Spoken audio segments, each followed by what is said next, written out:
Assalamualaikum warahmatullahi wabarakatuh. Kami dari kelompok 3 BS3A Politeknik Negeri Jakarta ingin mempresentasikan hasil Project Based Learning analisis laporan keuangan PT Antam tahun 2023 dan 2024 untuk memenuhi tugas manajemen keuangan.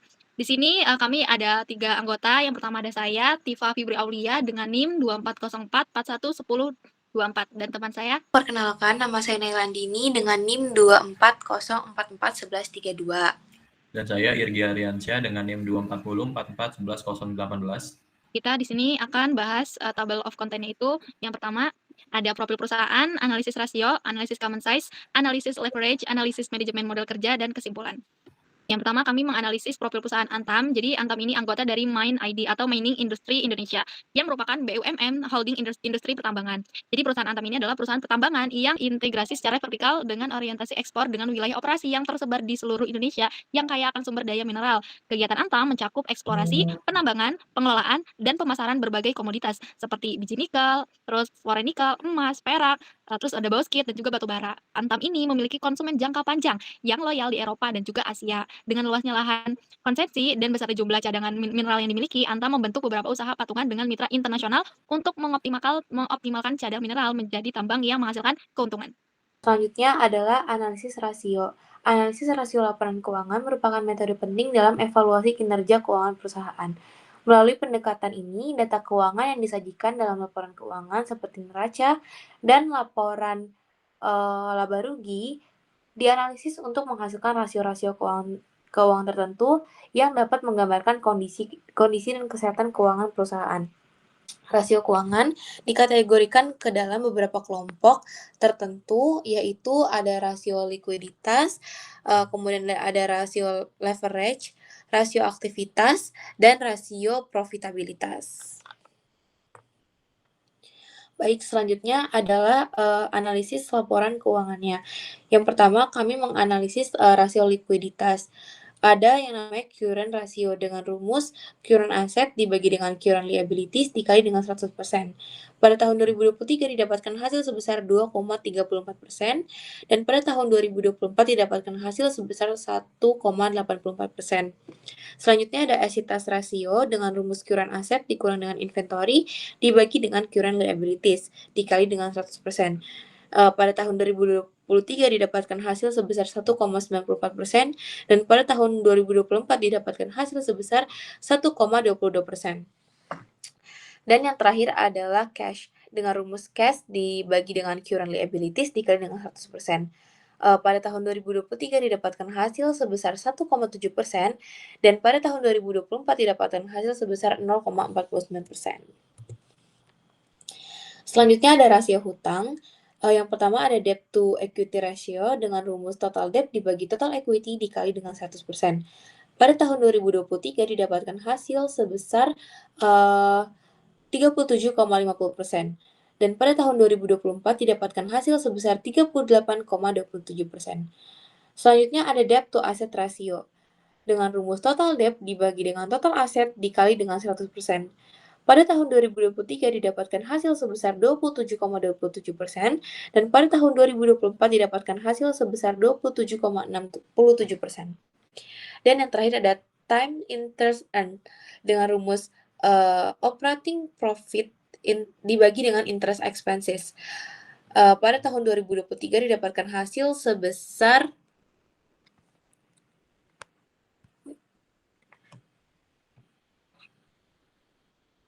5,31% dan pada tahun 2024 didapatkan hasil sebesar 6,9%. Yang terakhir adalah rasio aktivitas. Yang pertama ada total asset turnover dengan rumus sales dibagi dengan total aset.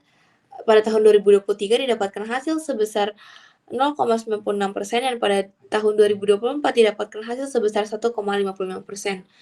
Selanjutnya ada fixed asset turnover dengan rumus sales dibagi dengan fixed asset.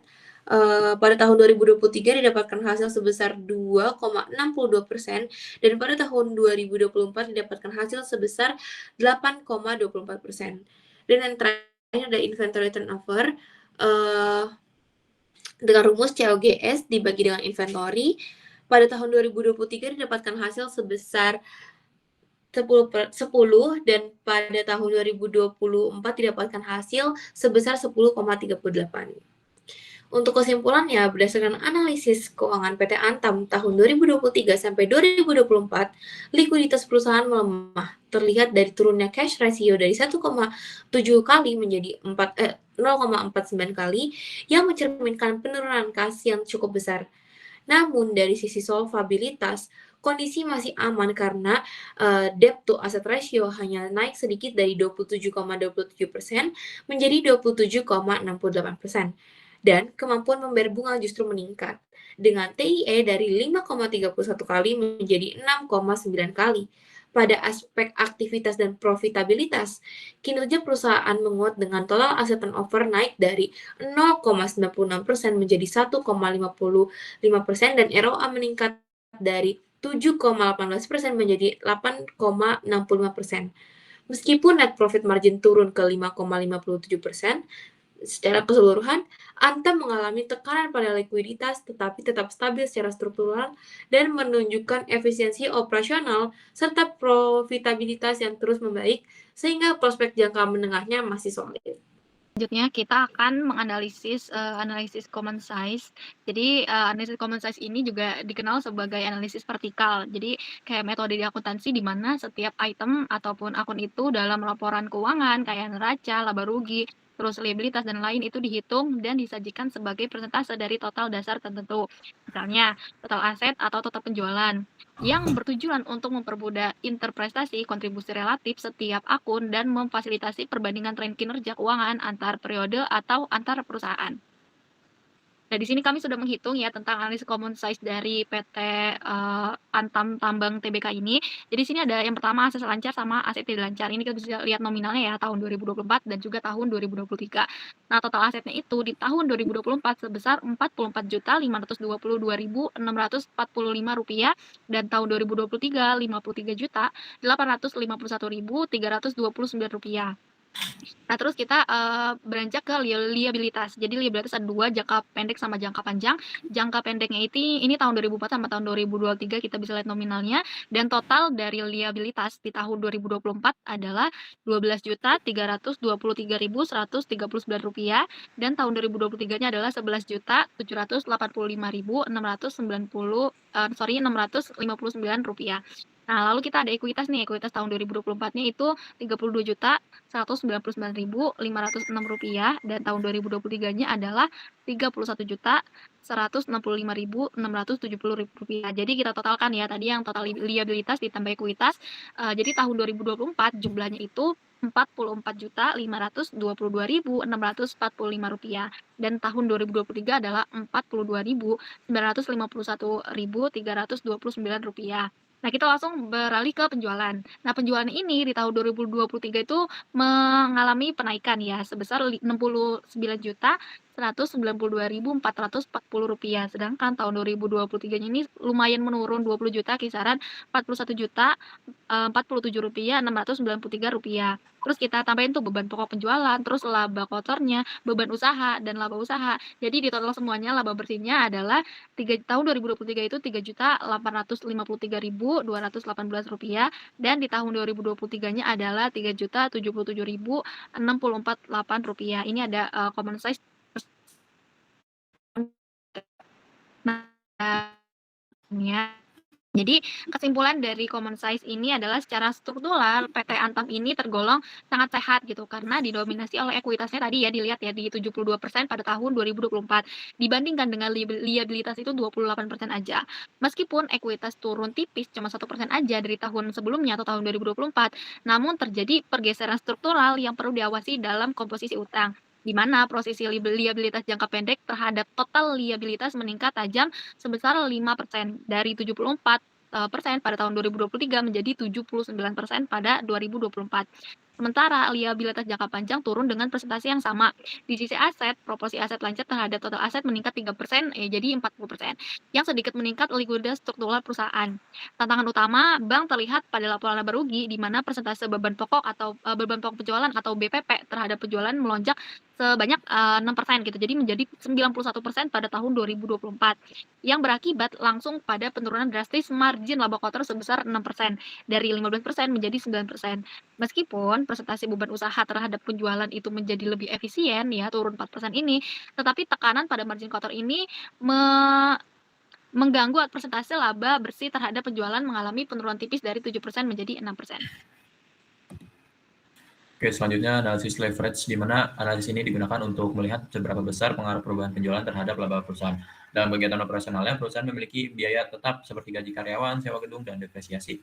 Nah, ketika perusahaan memiliki biaya tetap yang besar, maka perubahan kecil pada penjualan bisa menyebabkan perubahan yang besar pada laba. Intinya, leverage ini menunjukkan seberapa sensitif laba terhadap perubahan penjualan dan struktur biaya perubahan. Nah, dari sini diketahui dari laporan laba rugi Antam, laba usahanya 2 juta sekian dengan biaya tetap 3.500.000 sekian dan beban bunganya 237 sekian. Nah, untuk menghitung degree of operating leverage, ini adalah EBIT dibagi EBIT dikurang biaya tetap, didapatkan hasil negatif 5,06.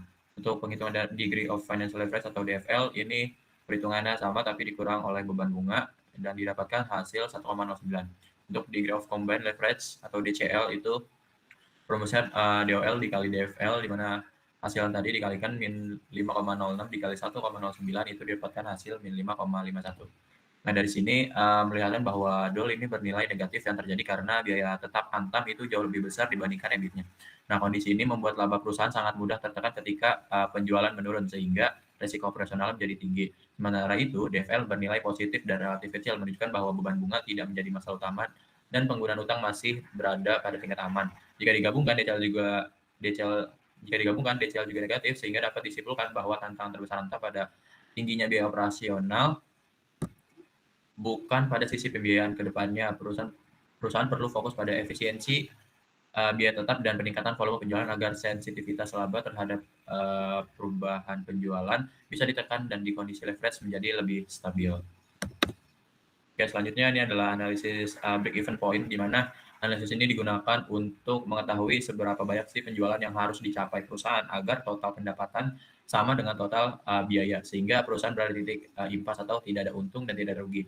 Intinya BEP ini titik di mana perusahaan menutup seluruh biaya dan mulai menghasilkan laba setelah melewatinya.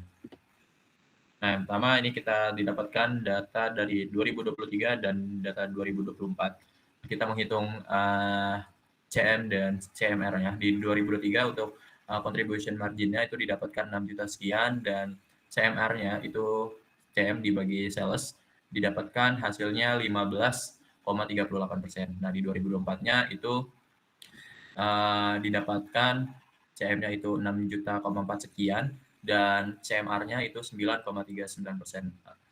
Terus kita hitung BEP-nya, di mana BEP 2023 itu didapatkan 24 triliun dan di 2024 itu didapatkan 38,23 triliun. Nah, kesimpulannya, hasil perhitungan menunjukkan bahwa BEP Antam itu meningkat dari 24 triliun menjadi 38,5 triliun pada 2024. Nah, peningkatan ini bukan disebabkan oleh kenaikan biaya tetap, karena biaya tetap justru menurun sedikit, melainkan penurunan CMR-nya. Nah, CMR-nya ini turun dari 15,38 menjadi 9,39, sehingga setiap rupiah penjualan memberikan kontribusi yang lebih kecil bagi perusahaan untuk menutupi biaya tetap. Nah, hal inilah yang menyebabkan BEP meningkat, karena perusahaan ini membutuhkan tingkat penjualan yang lebih besar untuk mencapai titik impas. Meskipun demikian, Antam masih berada pada posisi aman secara operasional. Peningkatan margin of safety dari 41,44 menjadi 44,75 memberikan bahwa pertumbuhan dari perspektif resiko. Perubahan menjadi lebih sensitif terhadap fluktuasi penjualan karena margin kontribusi yang lebih rendah membuat laba bersih lebih rentan mengalami penurunan apabila terjadi penurunan volume atau harga penjualan. Baik, selanjutnya adalah analisis manajemen modal kerja. Analisis manajemen modal kerja merupakan proses evaluasi pengelolaan aset lancar seperti kas, piutang dan persediaan, serta kewajiban lancar untuk mencapai keseimbangan antara likuiditas, profitabilitas, dan resiko perusahaan. Tujuannya adalah memaksimalkan nilai perusahaan dengan memastikan perputaran modal kerja yang optimal, sehingga menghasilkan laba lebih tinggi sambil menjaga kemampuan membayar hutang jangka pendek. Analisis ini dilakukan melalui metode seperti perbandingan laporan keuangan, rasio kecukupan modal kerja, misalnya rasio total aset terhadap modal kerja bersih, dan laporan perubahan modal kerja untuk mengidentifikasi efisiensi atau idle fund. Berikut adalah analisis yang telah kami hitung. Yang pertama ada day sales outstanding dengan rumus piutang usaha dibagi dengan penjualan dikali dengan 365 didapatkan hasil sebesar 6,5 hari. Selanjutnya ada day sales in inventory dengan rumus persediaan dibagi COGS dikali dengan 365 didapatkan hasil sebesar 34,56 hari. Dan ada days payable OS5 didapatkan hasil sebesar 10,12 hari. Dan yang terakhir adalah cash conversion cycle atau CCC dengan rumus DSO ditambah DSI dikurang DPO menghasilkan hasil 30,49 hari. Kesimpulan yang bisa kami dapatkan adalah DSO PT Antam sebesar 6,5 hari menunjukkan kemampuan penagihan piutang yang sangat cepat, didukung oleh piutang usaha sebesar 1,15 triliun dan pendapatan sebesar 69,19 triliun, sehingga risiko piutang tak tertagih rendah dan arus kas masuk tetap lancar. Dari sisi persediaan, Days Sales of Inventory atau DSI berada pada 34,56 hari yang mencerminkan rotasi persediaannya yang stabil dengan nilai persediaan sebesar 6,4 triliun dan HPP sebesar 63,88 triliun.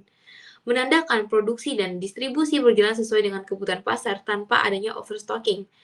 Sementara itu, Days Payable Outstanding atau DPO sebesar 10,12 hari menunjukkan bahwa perusahaan memberi kewajiban kepada pemasok dengan cepat yang dapat menjaga hubungan baik. Namun juga berpotensi menekan kas bila arus kas keluar lebih cepat daripada arus kas masuk. Lanjut, ini ada kesimpulan analisis dari yang kita sudah hitung. Jadi kinerja PT Antam ini menunjukkan dilema antara struktur pendanaan yang solid. Jadi ekuitas itu dominan dan DRE itu rendah dengan tantangan likuiditas dan efisiensi operasional yang memburuk. Ditandai dengan penurunan drastis cash ratio-nya itu dari current ratio-nya, lonjakan beban pokoknya, terus juga terhadap penjualan itu dari 85% ke 91%, yang menekankan margin laba quarterly itu dari 15% ke 9%, serta meningkatkan signifikan rasio operasional, DOL-nya itu negatif tinggi di minus 5,8 yang membuat laba bersih sangat sensitif terhadap fluktuasi volume penjualan. DCL negatif tinggi di minus 5,51. Nah, sekian terima kasih dari kelompok 3. Kurang lebihnya mohon dimaafkan. Wassalamualaikum warahmatullahi wabarakatuh.